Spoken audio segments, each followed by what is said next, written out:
అనంతపురం జిల్లా జూటూరు గ్రామంలో టీడీపీ గూండాయిజం పెచ్చరిల్లింది. వైఎస్ఆర్సీపీ నాయకుడు రామసుబ్బారెడ్డిపై అత్యంత కిరాతకంగా దాడి చేశారు. టీడీపీ కార్యకర్త బైరెడ్డి రవికుమార్ బాధితుడి ఇంట్లోకి చొరబడి వేట కొడవలితో తలపై నరికేశాడు. ఘటనలో తీవ్రంగా గాయపడిన రామసుబ్బారెడ్డిని కుటుంబ సభ్యులు ఆసుపత్రికి తరలించారు. దాడికి సంబంధించిన వివరాలను పోలీసులకు తెలిపారు. నిందితుడిపై కఠిన చర్యలు తీసుకోవాలని విజ్ఞప్తి చేస్తున్నారు.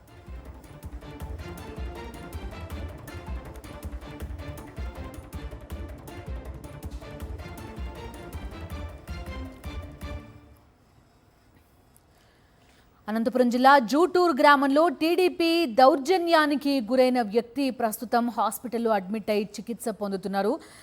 వైఎస్ఆర్సీపీ నాయకుడు రామసుబ్బారెడ్డిపై అత్యంత కిరాతకంగా దాడి చేశారు. టీడీపీ కార్యకర్త బైరెడ్డి రవికుమార్ బాధితుడి ఇంట్లోకి చొరబడి వేట కొడవలితో రామసుబ్బారెడ్డి తలపై నరికాడు. తీవ్రంగా గాయపడిన రామసుబ్బారెడ్డిని కుటుంబ సభ్యులు ఆసుపత్రికి తరలించారు. దాడికి సంబంధించిన వివరాలను పోలీసులకు తెలిపారు.